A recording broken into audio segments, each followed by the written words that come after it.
hari ini saya akan berbicara satu topik firman Tuhan yang paling banyak menimbulkan pro dan kontra. Paling banyak menimbulkan kontroversi, paling banyak dikritik, dan paling banyak diserang. Dan kalau saya sebutkan ayatnya untuk membuka firman Tuhan ini langsung saudara tahu topiknya.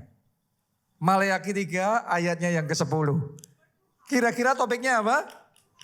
Persepuluhan. Mari kita baca dulu ayatnya, oke? Maleakhi 3 ayat yang ke-10, bawalah seluruh persembahan persepuluhan itu ke dalam rumah perbendaharaan. Supaya ada persediaan makanan di rumahku dan ujilah aku, firman Tuhan semesta alam. Apakah aku tidak membukakan bagimu tingkap-tingkap langit dan mencurahkan berkat kepadamu sampai berkelimpahan. Siapa di antara saudara yang mau dalam hidupmu, keluargamu, dalam pekerjaan, dalam keuanganmu, tangan Tuhan sendiri yang membukakan tingkap-tingkap langit? Siapa yang mau Tuhan mencurahkan berkat kepadamu sampai berkelimpahan? Tepuk tangannya pula yang paling meriah buat Tuhan kita. Artinya kalau kita bisa menangkap isi hati Tuhan di balik perintahnya untuk kita membawa persepuluhan, ayat yang baru aja kita baca ini gak akan jadi masalah buat kita.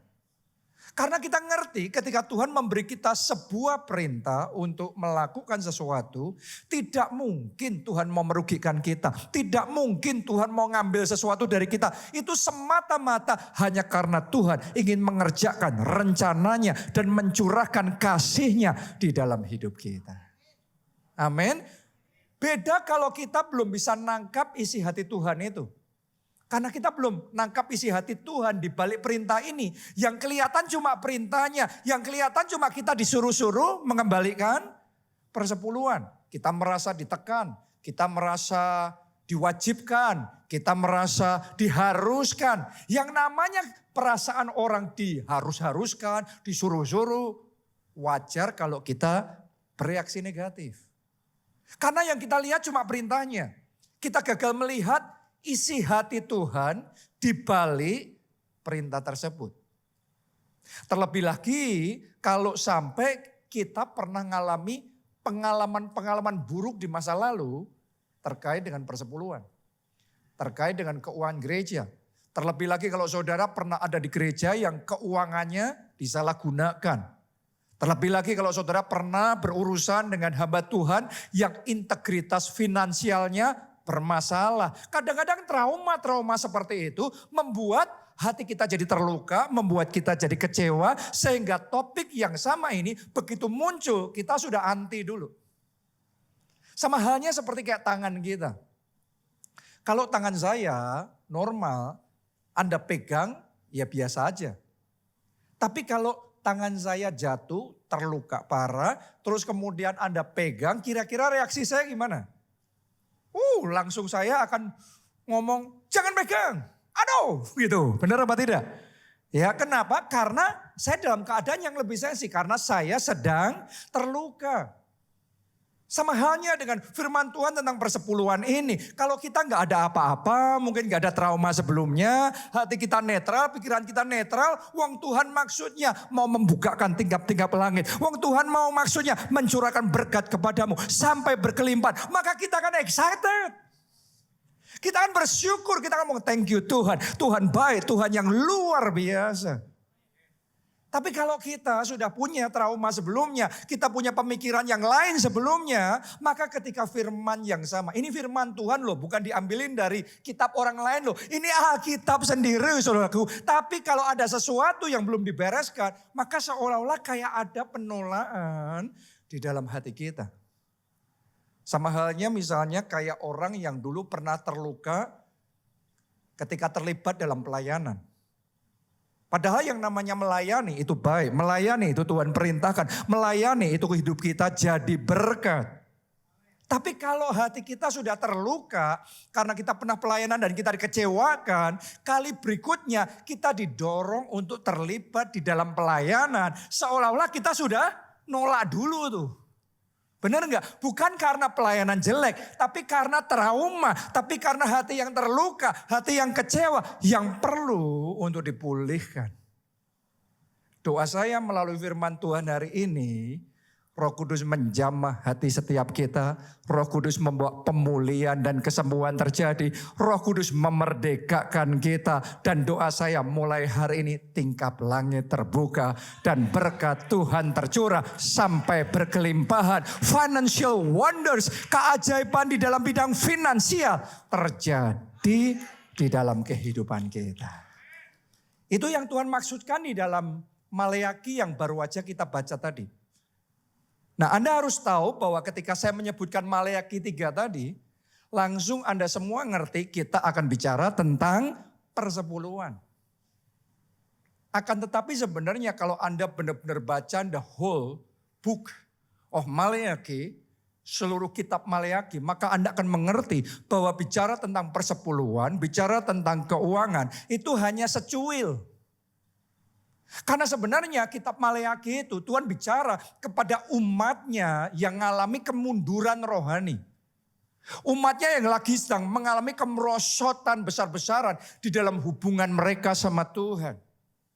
Tadinya mereka setia sama Tuhan, sekarang mereka berubah setia dari Tuhan.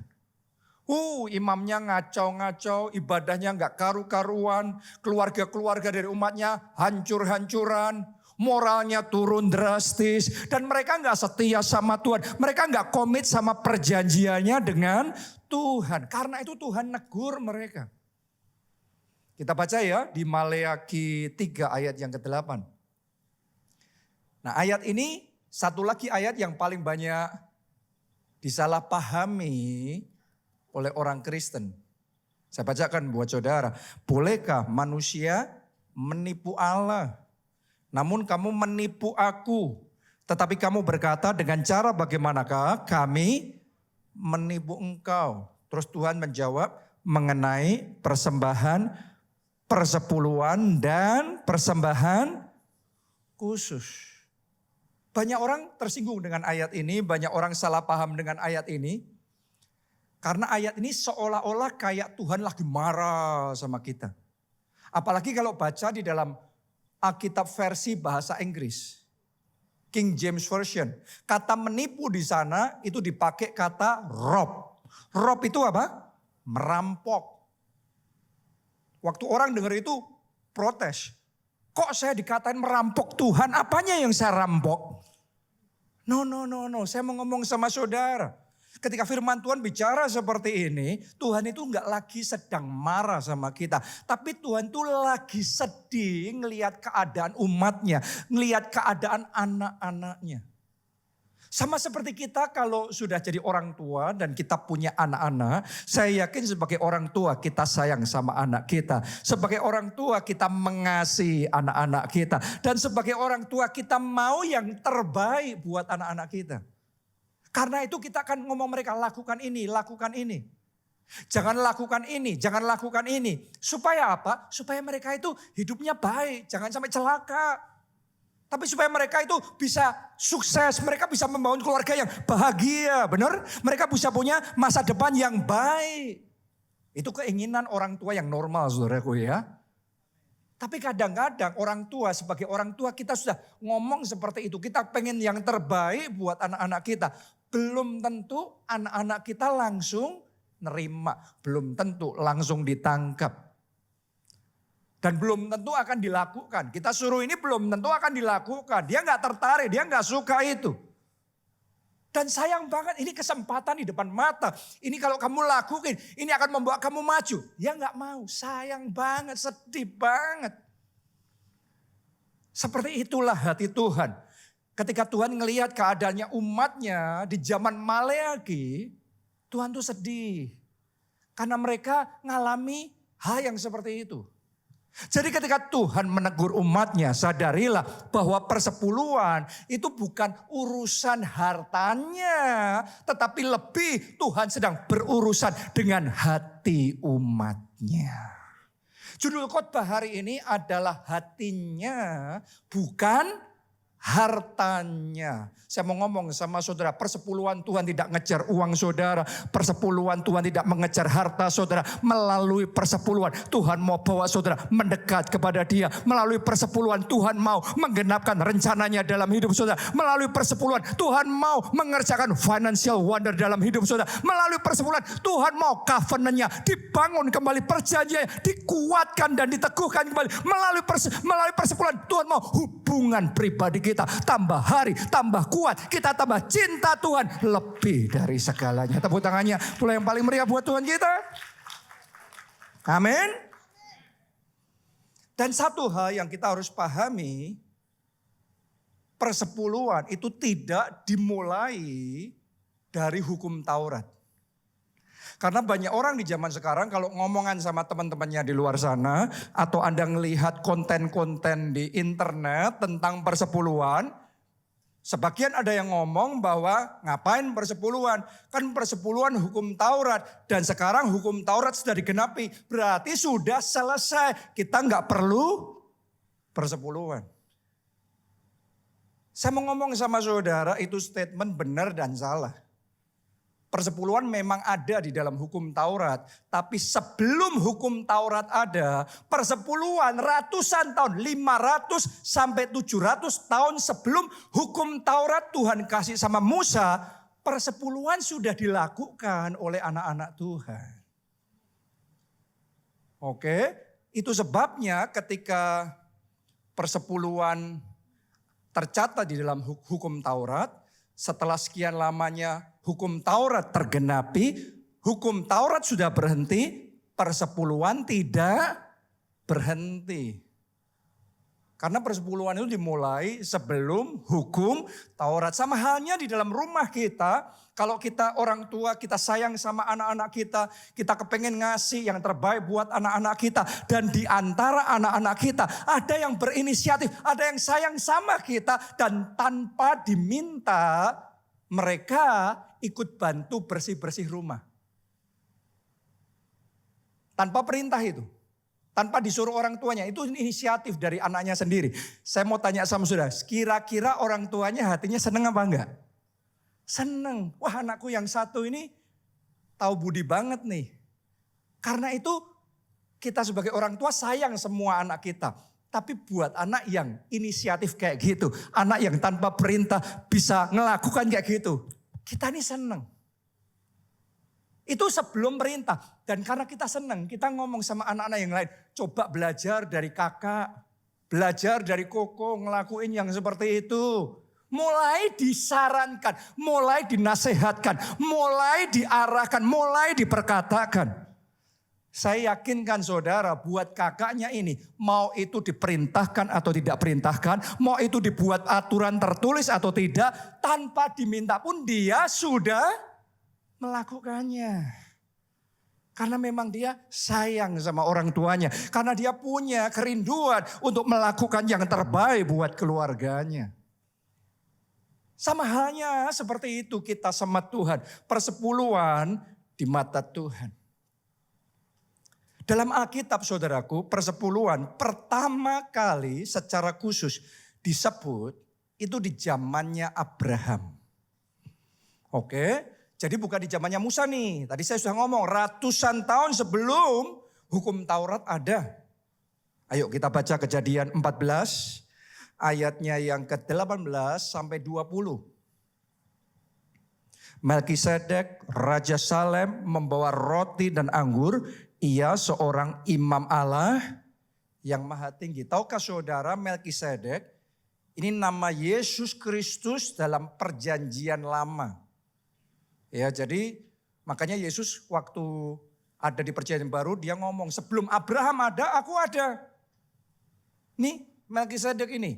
Ya, dan dia membawa apa tadi? Roti dan anggur. Itu bicara tentang pengorbanan Kristus di kayu salib 2000 tahun yang lalu. Dia memberikan tubuhnya dan darahnya buat saudara dan saya. Supaya kita yang percaya tidak binasa. Melainkan beroleh hidup yang kekal.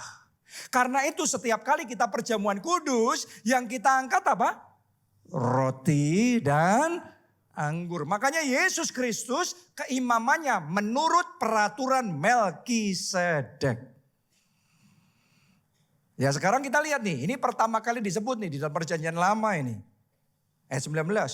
Lalu ia memberkati Abram, katanya, diberkatilah kiranya Abram oleh Allah yang maha tinggi, pencipta langit dan bumi. Dan terpujilah Allah yang maha tinggi, yang telah menyerahkan musuhmu ke tanganmu.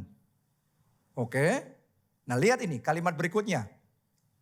Ditulis begini, lalu Abram memberikan kepadanya berapa banyak? 1/10 dari semuanya. Ini dia Abraham persepuluhan sama Melkisedek. Nah, Anda harus tahu ini kisahnya dimulai ketika keponakannya Abraham namanya Lot ditawan oleh raja-raja dari timur. Jadi Abraham sebagai paman, dia tuh sayang sama Lot, dia nggak tinggal diam, dia mau menyelamatkan keponakannya. Jadi dia mulai mobilisasi timnya dia. Timnya itu 318 orang budak yang lahir di rumahnya, yang dia training sendiri, jadi militer, jadi prajurit di timnya dia. Dia mobilisasi mereka untuk ngejar dan perang melawan 4 raja. Hebatnya Abraham sendiri ngelawan pasukan 4 raja dan Abraham menang. Saya berdoa tahun ini menghadapi tantangan sebesar apapun, saudara menang. Dalam pekerjaan engkau menang. Di dalam pelayanan Anda menang. 2026 ini Anda menang. Tepuk tangannya yang paling meriah buat Tuhan kita. Ketika Abraham menang, Alkitab mencatat 2 orang muncul. Ada Raja Sodom. Dia muncul ngomong sama Abraham, Abraham kamu boleh ambil semua harta, semuanya rampasan tuh boleh kamu ambil. Tapi orang-orangku tolong kembaliin dong sama aku. Kenapa dia ngomong gitu? Karena 4 raja tadi saudaraku bawa rampasan perang dari Raja Sodom. Jadi itu artinya Raja Sodom kalah perang. Terus dibawa nih orang-orangnya dan hartanya sama 4 raja ini. Sekarang 4 raja ini dikalahkan sama Abraham. Begitu Raja Sodom dengar, dia coba ngelobi. Kalau boleh deh orang-orangku aja yang balik sama aku, tapi hartanya kamu ambil. Kan kamu yang menang perang. Nah di saat yang sama Melkisedek, Raja Salem datang. Dan ketika Melkisedek datang, Melkisedek memberkati Abraham.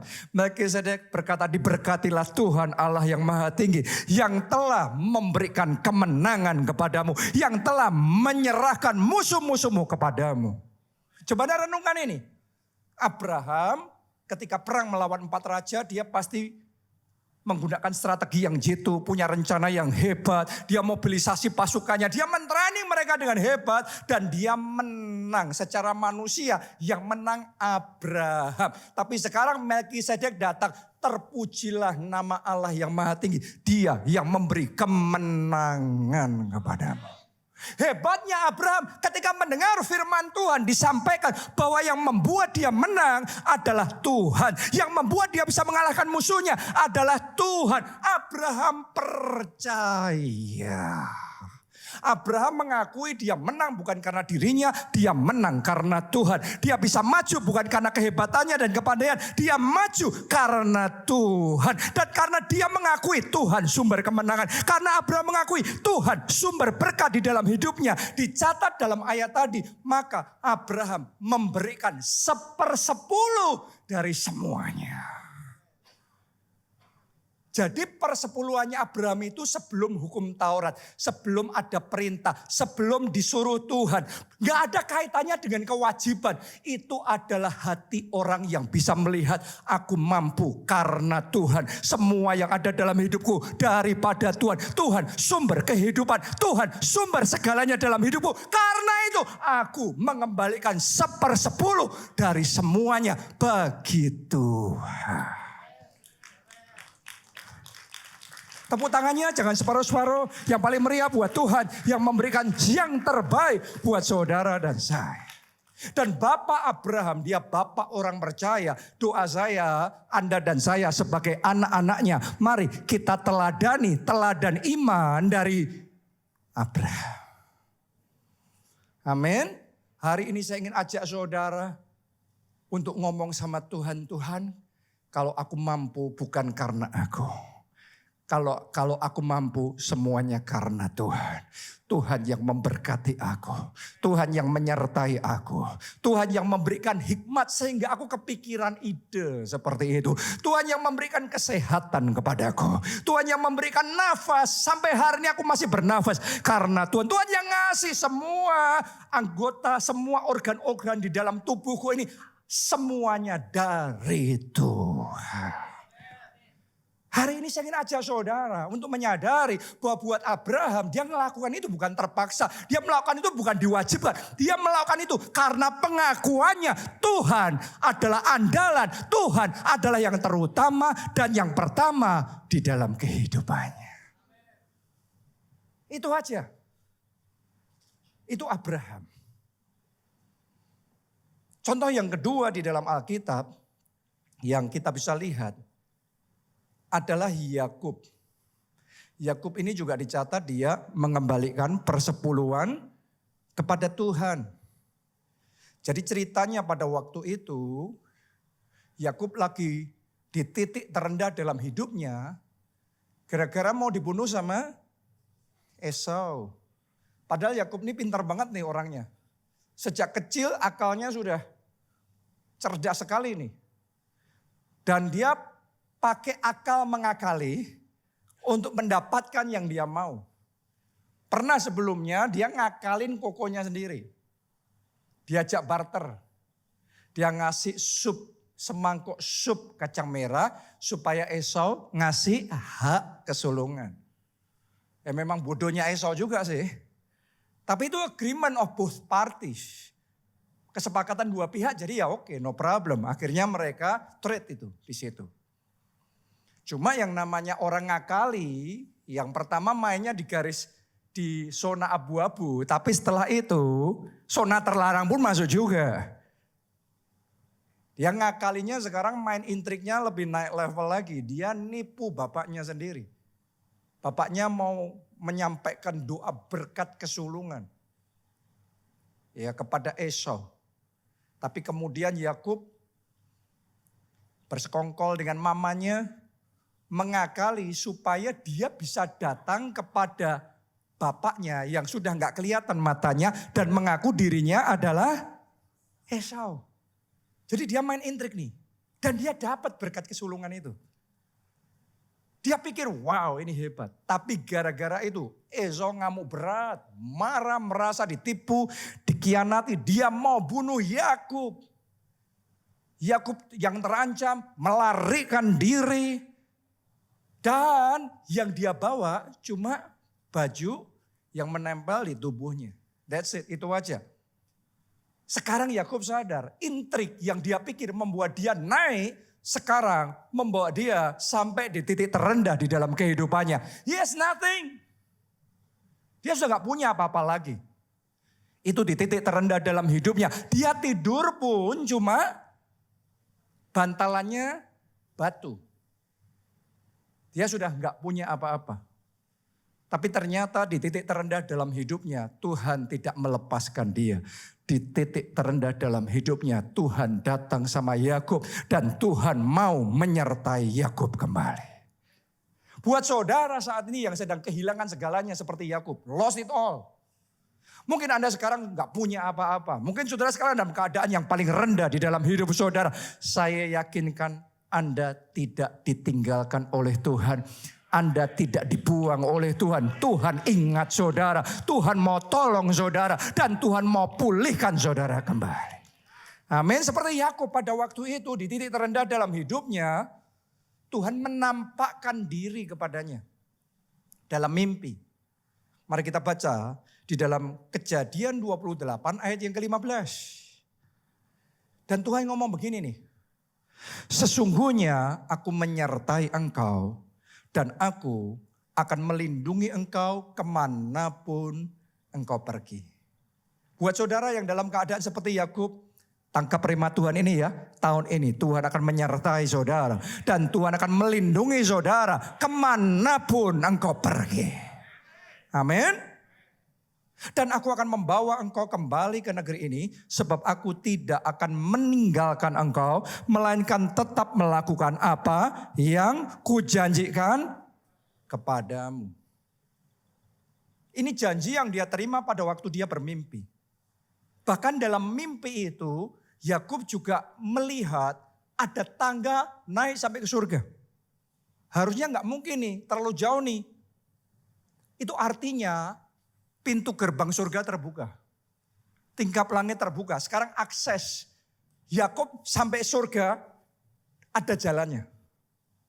Dan dia melihat di tangga itu malaikat turun naik surga.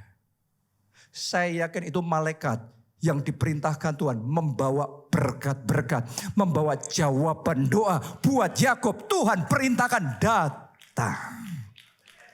Terjadi juga dalam hidup saudara mulai hari ini. Sementara engkau meresponi firman Tuhan ini, open heaven, tingkap langit terbuka dalam hidup saudara. Dan malaikat-malaikat ditugaskan Tuhan membawa jawaban doa, membawa pertolongan, membawa jalan keluar di dalam hidup saudara. New wonders terjadi tahun ini.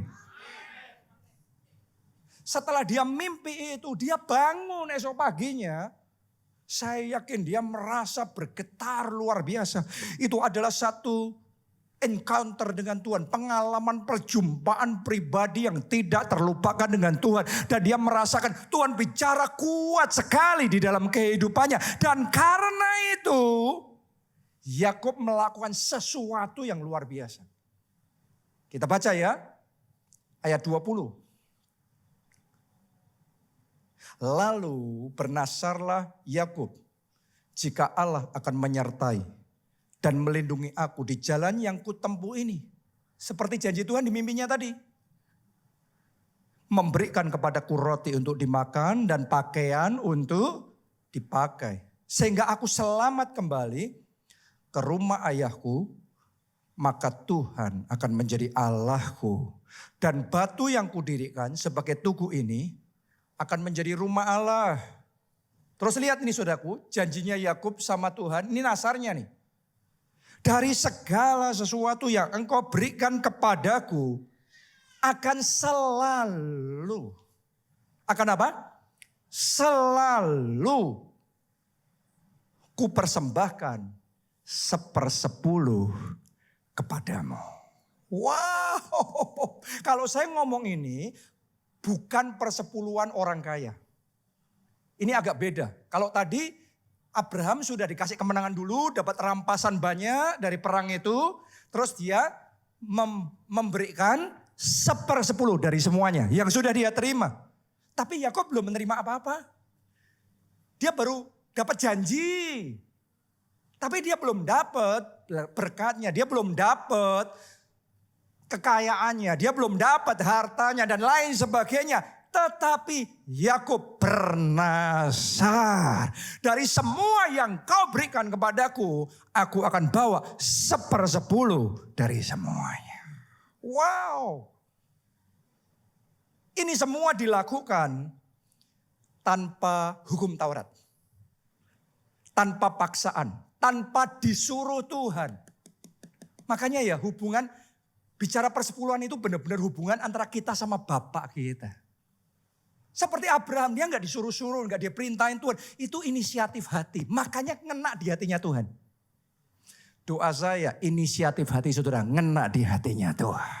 Anda kalau ngelakuin firman Tuhan bukan karena terpaksa, bukan karena kewajiban, tapi karena cinta Tuhan. Karena Anda kepengen membalas kebaikan Tuhan. Karena Anda percaya. Tepuk tangannya boleh balik meriah buat Tuhan kita. Persepuluhan lahir dari pewahyuan, bukan kewajiban. Jadi itu adalah respon hatinya Abraham sama Tuhan. Respon hatinya Yakub sama Tuhan. Dan di situ melalui persepuluhan mereka kayak mendeklarasikan, Tuhan sumber kehidupanku. Tuhan yang terutama dan yang pertama dalam hidupku. Dan aku berjalan bersama dengan Tuhan. Itu adalah satu simbol covenant, perjanjian mereka sama Tuhan. Abraham dalam hidupnya, Yakub dalam hidupnya. Ketika Yakub bahkan gak punya apa-apa, dia mau berjuang dia ngomong sama Tuhan, Tuhan, aku mau buat covenant sama Tuhan. Aku gak mau mengandalkan diri sendiri. Aku gak mau bersandar dengan kekuatanku sendiri. Tapi aku mau jalan sama Tuhan. Tuhan tolong aku. Tuhan sertai aku. Dan dari semua yang Tuhan berikan, selalu ku persembahkan 1/10 kepada Tuhan. Dan setiap waktu dia mengembalikan 1/10 kepada Tuhan. Itu menjaga dirinya tetap ingat. Dan tetap rendah hati. Bahwa kalau dia bisa bukan karena dirinya. Kalau dia bisa karena Tuhan. Segala hormat, pujian, kemuliaan hanya bagi Tuhan. So it's not about me. It's about God. Kadang-kadang orang kalau lupa diri merasa sukses karena kita pinter. Loh, kita pinter. Siapa yang ngasih kepinteran? Siapa yang ngasih otak saudara? Kita hebat karena kekuatan kita sendiri, karena kerja keras. Siapa yang ngasih tubuh itu? Siapa yang ngasih nafas itu? Semuanya itu sebenarnya dari Tuhan. Karena Abraham, Yakub menyadari itu. Mereka dari hati, tanpa disuruh, tanpa dipaksa. Mereka inisiatif dan mereka mengembalikan 1/10 dari semuanya. Itu yang dicari Tuhan. Itu yang menyenangkan hati Tuhan. Jadi buat saudara yang mau mengembalikan 1/10 seperti Abraham dan Yakub ini, ada beberapa hal saya mau bagikan sama saudara. Nomor 1, 1/10 haruslah yang sulung. Sebagian orang berpikir 1/10 itu artinya sekedar memberikan 10% dari penghasilan kita. Salah. 1/10 itu kita membawa kepada Tuhan 10% yang sulung. Yang pertama untuk Tuhan. Anda belajar di Alkitab. Selalu Alkitab konsisten ngomong pokok yang sulung untuk Tuhan. Ada banyak orang gak nangkep di sini.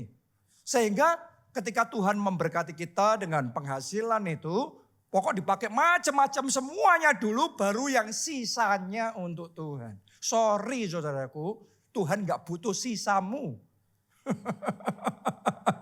Karena buat Tuhan yang dicari hatinya, bukan hartanya. Makanya di gereja kita ini gak ada orang yang dipaksa memberikan 1/10, diwajibkan memberikan 1/10, ditagih ngasih 1/10. Gak ada, saudara gak mau mengembalikan 1/10, that's your problem. Itu urusan pribadi saudara sama Tuhan. Itu dealing pribadi kita masing-masing. Itu very personal antara kita sama Tuhan. Anda gak perlu merasa ditekan. No. Saya juga gak tahu saudara ngasih 1/10 apa tidak ngasih 1/10. Karena itu urusan pribadi kita. Very private antara kita sama Tuhan.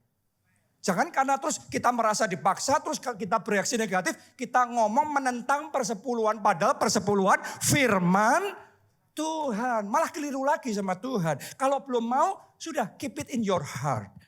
Di hati saudara aja pribadi sama Tuhan, no problem. Gak big deal kok, gak masalah kok. Tapi ketika saudara mau mengembalikan 1/10, biarlah meluap dari hati yang mengasihi Tuhan. Dan pastikan 1/10 itu yang sulung, yang terbaik untuk Tuhan. Haleluya. Banyak orang berpikir gini, kalau saya dapat penghasilan 100%, saya ngasih 1/10 berarti minus 10%. Maka jadinya 90% dong, kurang dong. Kalau hitungan matematika Anda benar. Tapi di dalam Tuhan 100% dikurangi 10% sama dengan 90%. 90%-nya yang ini berlaku Maleakhi 3 tadi. Bawalah persembahan 1/10 ke dalam rumah perbendaharaan. Ujilah aku, apakah aku tidak membukakan tingkap-tingkap langit dan mencurahkan berkat sampai berkelimpahan. Kalau yang sulung, 10% yang sulung kau kasih sama Tuhan. Yang 90% ini ada open heaven, ada berkat dari Tuhan. Saya yakinkan saudara, 90% yang diberkati Tuhan jauh lebih banyak daripada 100% tanpa berkat Tuhan. Kasih tepuk tangannya yang paling meriah buat Tuhan yang mengasihi kita. Amin. Jadi 1/10 itu yang sulung buat Tuhan. Dan yang kedua, kita membawa persembahan persepuluhan kita ke rumah perbendaharaan, kata firman Tuhan. Rumah perbendaharaan itu adalah rumah Tuhan.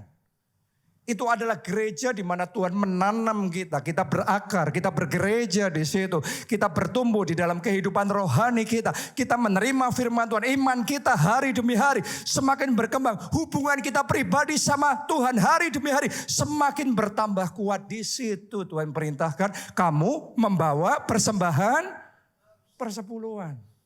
Karena kalau persepuluhan milik Tuhan, buat Tuhan bebas saja mau pakai dimanapun. Dan Tuhan perintahkan membawa di rumah perbendaharaan. Banyak orang keliru lagi di situ. Nganggap persepuluhan milik diri sendiri. Sudah dikasih sama Tuhan. Tapi terserah saya. Lah. Gimana ngasihnya? Benar nggak? Persepuluhan itu adalah terserah Tuhan. Bukan terserah saya. Sebagian orang pakai persepuluhan untuk membantu orang-orang miskin. Saya ngomong sama saudara, membantu orang miskin harus menjadi berkat buat anak-anak yatim piatu. Luar biasa. Tapi persepuluhan di luar itu. Persepuluhan menurut firman Tuhan di rumah perbendaharaan. Jadi mari kita ngerti petunjuk Tuhan tentang persepuluhan. Yang ketiga, persepuluhan harus dikembalikan dengan sikap hati yang baik dan jujur dan berkenan di hadapan Tuhan. Karena yang dilihat Tuhan sekali lagi hatinya, bukan hartanya. Hati yang mau taat sama Tuhan, hati yang cinta Tuhan, hati yang gak nunggu. Seperti Abraham tanpa perintah, dia inisiatif. Seperti Yakub, hati yang percaya. Tuhan akan menyertai dia, Tuhan akan melindungi jalannya. Dia belum diberkati, dia belum dapat apa-apa. Tapi dia sudah berjanji, bernasar sama Tuhan. Pokok 1/10 dari semuanya, ku kembalikan kepadamu. Hatinya saudaraku yang dilihat, hatinya.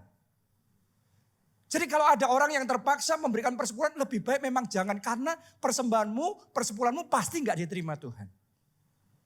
Anda belajar dari Kain dan Habel. Alkitab mencatat dua-duanya ngasih persembahan kakak adik itu. Dan dua-duanya persembahannya sudah dikasih sama Tuhan. Tetapi Alkitab mencatat gini. Yang dari Kain tidak diindahkan Tuhan. Yang dari Habel diindahkan oleh Tuhan. Tidak semua persembahan yang dikasih diindahkan Tuhan. Anda harus tahu itu. Karena yang dilihat Tuhan hatinya bukan hartanya. Makanya yang saya bagikan hari ini bukan sekedar kamu ngasih persepuluhan. No, gak perlu. Tapi hatinya itu yang membuat persembahanmu diindahkan apa tidak. Doa saya mulai hari ini setiap persembahanmu diindahkan oleh Tuhan. Setiap persepuluhan yang kau bawa di hadapan Tuhan berkenan dan menyenangkan hati Tuhan. Tepuk tangannya yang paling meriah buat Tuhan kita. Dan yang terakhir persepuluhan harus konsisten. Bukan musiman. Banyak orang saudaraku persepuluhannya musiman. Hanya pas momen. Momennya lagi diberkati persepuluhan. Lagi dengar khotbah kayak gini setelah itu persepuluhan. Tapi musiman berapa waktu hilang. No enggak kayak gitu. Karena persepuluhan itu bicara tentang covenant. Seperti Yakub ya ngomong, Tuhan kalau engkau menyertai aku. Kalau engkau melindungi aku. Aku berjanji engkau akan menjadi Tuhan dan Allahku. Dan dari semua yang kau berikan kepadaku 1/10 selalu kupersembahkan kepada Tuhan. Ini bicara tentang deal kita sama Tuhan. Kesepakatan hidup sama Tuhan. Perjanjian hidup, covenant hidup sama Tuhan. Bahwa dalam perjuangan hidupku aku gak sendiri. Aku mau jalan sama Yesus. Aku mau Yesus jadi pelindung dalam hidupku. Aku mau Tuhan jadi penolong dalam hidupku. Aku mau Tuhan menjadi segalanya di dalam kehidupanku. Karena itu Yakub ngomong selalu yang 10% itu ku kembalikan kepadamu. Selalu itu bukan hanya kalau lagi mood, bukan hanya kalau lagi keadaan baik. Tapi bahkan di saat semua enggak baik. Di saat hati enggak mood, di saat keadaan penuh dengan tantangan. Saya ajak saudara belajar tetap setia. Saya sudah dididik untuk mengembalikan persepuluhan ini sejak saya SD. Masih kecil, SD, Sejak papa mama saya masih jadi pengusaha, belum jadi pendeta. Masih jemaat biasa, belum pelayanan malah.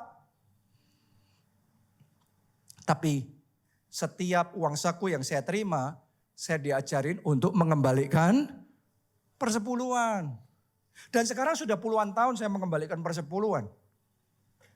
Puluhan tahun ini bukan berarti semuanya lancar, semuanya indah. Ada masa tantangan, ada masa yang gak mudah. Tapi justru masa yang gak mudah itu Tuhan tuh ngelihat hati kita. Kita ini taatnya, kita ini setianya hanya kalau gampang. Atau saat gak gampang pun kita tetap setia. Saat susah pun kita tetap setia. Dalam kondisi apapun Tuhan tetap jadi Tuhan. Tuhan adalah andalan dalam hidupku. Semuanya karena Tuhan. Hari ini saya ingin ajak saudara belajar setia. Di dalam covenant-nya jalan sama Tuhan. Tetap setia. Salah seorang jemaat gereja kita. Keberkatan luar biasa. Dia pengusaha, dia sukses. Dia buka Japanese restoran. Maju rame luar biasa. Buka lokasi berikutnya sukses. Maju rame luar biasa. Tapi orang tuh saudaraku ya kadang-kadang godaan tuh datang justru ketika kita sudah di atas. Setelah dia sukses luar biasa, sekarang namanya orang sukses. Buka cabang di mana-mana. Tambah sibuk apa tambah nganggur? Tambah sibuk. Urusan tambah banyak. Tapi di situ saat yang sama godaan datang. Godaan gak punya waktu lagi sama Tuhan. Karena sekarang sudah sibuk. Tuhan sorry, sudah sibuk nih. Waktu yang dulu bisa intim kusuk sama Tuhan. Dan Tuhan senang, Tuhan berkati. Sekarang waktu itu didiskon. Dikurangin. Mulai jarang doa pribadi. Ibadah mulai jarang-jarang beribadah. Pelayanan mulai mundur. Persepuluhan gak lagi. Ini real, baru aja kesaksiannya. Dan walaupun gitu, tambah sukses. Jadi buat dia ya nothing wrong dong. Gak ada masalah apa-apa. Tapi Anda harus ngerti gini. Jangan merasa aman dengan kekayaanmu sendiri. Ingat saudaraku, gak ada yang pasti di dunia ini. Saya sudah melihat ada orang yang ada di puncak gunung. Besoknya tanpa dia sangka-sangka habis segalanya. Anything can happen. Bukan cuma masalah utang, bukan cuma masalah. Anything can happen. Buat dia masalahnya muncul ketika pandemi menghantam seluruh dunia. Di saat itu bisnisnya terkapar, restorannya habis total. 6 cabang itu remuk habis semuanya. Saya nggak tahu dia manajemen keuangannya gimana, tapi benar-benar itu sampai dia itu dari pengusaha sukses harusnya kan masih punya cadangan atau gimana ya. Tapi ini benar-benar kayak sudah nothing. Untuk makan aja kayak susah. Dia cerita untuk keluarganya bisa makan aja dia jualin barang-barang bekas. Sesusah itu dan dia masih menanggung hutang yang sangat besar. Itu titik yang dimana dia hancur dan habis. Tapi di titik terendah itu dia ingat Tuhan. Hari ini saudara juga ingat Tuhan. Amin. Dia mulai bertobat, minta ampun Tuhan. Kasih kesempatan Tuhan. Ampuni aku Tuhan. Kasih kesempatan lagi aku bertobat.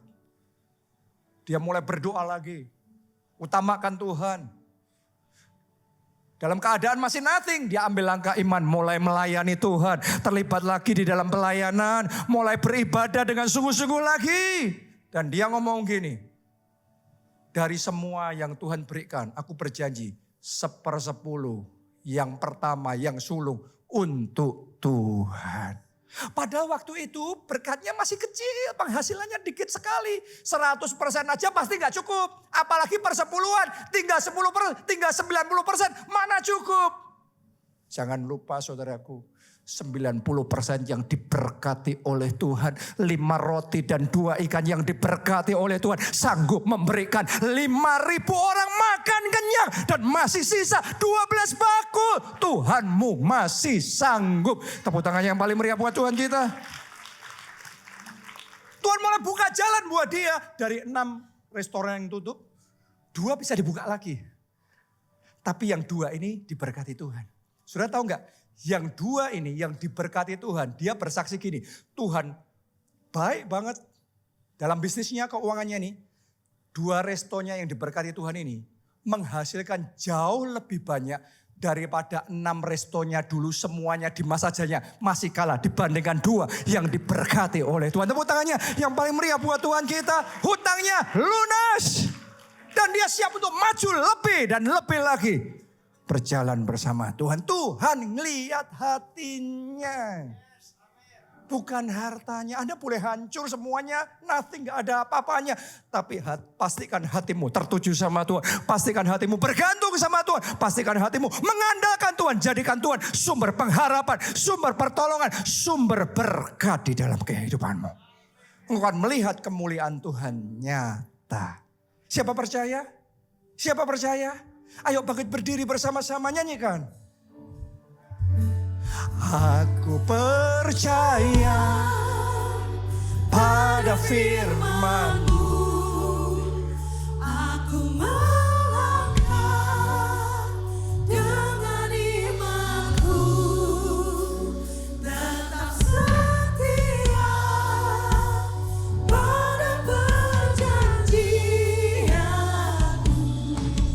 Jadikan ku Mari semuanya kita angkat 2 tangan kita. Katakan, aku percaya pada firman-Mu. Aku melangkah dengan imanku, tetap setia pada perjanjian. Sekali lagi, mari semuanya, aku percaya pada firman-Mu. Aku melangkah dengan imanku, tetap setia pada perjanjian. Jadikan ku hamba milik-Mu. Tanpa disuruh, Abraham inisiatif. Tanpa hukum Taurat, Abraham berkata, dari semuanya kuberikan 1/10. Ini adalah urusan pribadi kita masing-masing sama Tuhan. Gak ada yang ditekan, gak ada yang dipaksa, gak ada yang di-pressure. Gak ada yang tahu juga, Anda bebas aja. Hanya antara saudara sama Tuhan. Tuhan yang melihat kedalaman hati kita. Yang dicari Tuhan bukan hartanya, tapi hatinya. Jadi siapa di tempat ini mau datang sama Tuhan seperti Abraham. Mau datang sama Tuhan seperti Yakub dan berkata, Tuhan daripada mula semuanya ini. Kalau aku menang karena Tuhan. Kalau aku bisa karena Tuhan. Kalau aku maju karena Tuhan. Tuhan sumber pertolongan. Tuhan sumber segalanya di dalam kehidupanku. Anda yang mau itu, mari angkat 2 tangan saudara. Angkat penyembahan saudara. Angkat doa saudara ke hadapan Tuhan. Mari angkat di hadapan Tuhan. Semuanya masing-masing. Hidupku milik-Mu Tuhan. Hatiku milik-Mu Tuhan.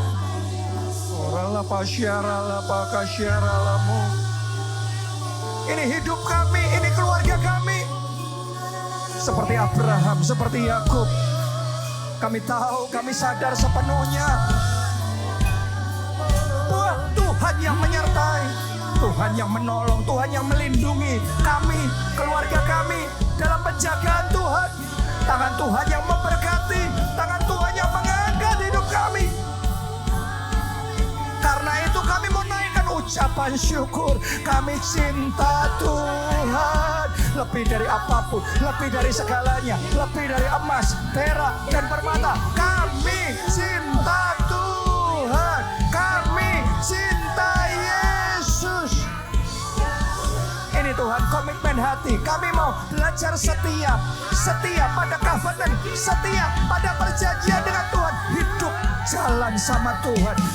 Berjalan bersama Yesus. Bukan dengan kuat. Bukan dengan gagah kami. Tapi oleh Roh Allah. Oleh kuasa Tuhan.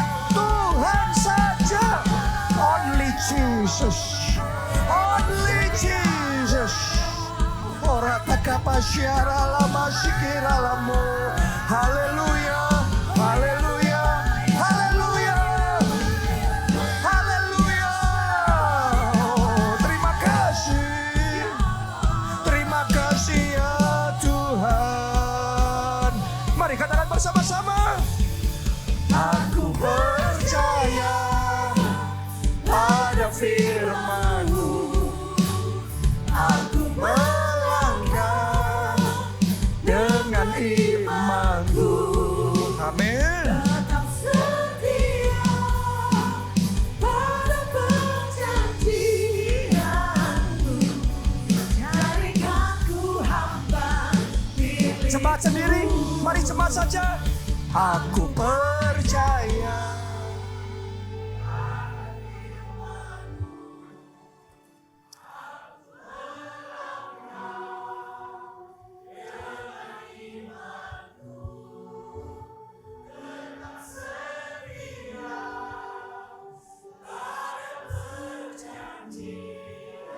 Amin.